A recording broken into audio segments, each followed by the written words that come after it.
नमस्कार. ऋतम मराठी या यूट्यूब चॅनलवर तुम्हा सर्वांचे स्वागत आहे. आज चैत्र शुक्ल नवमी या दिवशी सर्वत्र रामनवमी हा सण मोठ्या भक्तिभावाने आणि उत्साहात साजरा केला जातो.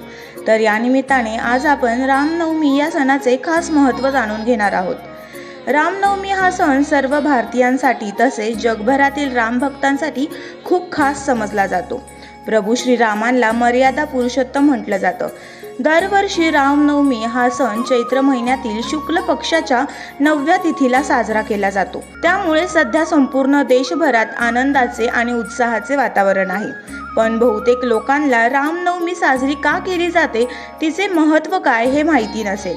चला तर मग आज आपण या खास रामनवमीच्या सणानिमित्त त्याचे महत्त्व जाणून घेऊयात.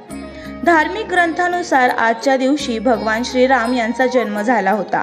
अयोध्येचा राजा दशरथ यांच्या घरी चैत्र महिन्याच्या शुक्ल पक्षाच्या 9व्या तिथीला भगवान रामाचा जन्म झाला होता. तसेच रावणाचा वध करण्यासाठी रामाचा जन्म झाला असे मानले जाते. त्यामुळे राम जन्माचा दिवस हा संपूर्ण देशभरात श्रीरामनवमी म्हणून साजरा केला जातो. श्रीराम हे भगवान विष्णूचा 7वा अवतार आहेत. तसेच भगवान राम हे एक आदर्श पुरुष, राजा, पुत्र आणि पती म्हणून ओळखले जातात. त्यांचे जीवन हे आदर्श आणि नीतिमत्तेचे प्रतीक आहे. त्यामुळे रामनवमी हा दिवस भगवान राम यांच्या सद्गुणांचे स्मरण करण्याचा दिवस आहे. तसेच अनेक रामभक्त या दिवशी नवीन संकल्प करत शुभ कार्याची सुरुवात करतात. विशेष सांगायचे झालं तर यावर्षी अयोध्येत भव्य राम मंदिर बांधण्यात आले आहे.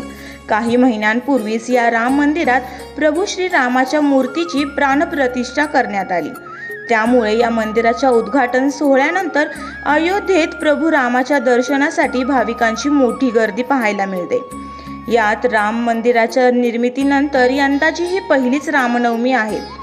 त्यामुळे अयोध्येत दर्शनासाठी भाविक मोठ्या संख्येने दाखल होत आहेत. तर रामनवमी उत्सवादरम्यान सूर्यदेव रामलल्लाच्या कपाळावर सुमारे 4 मिनिटे टिळक लावतील.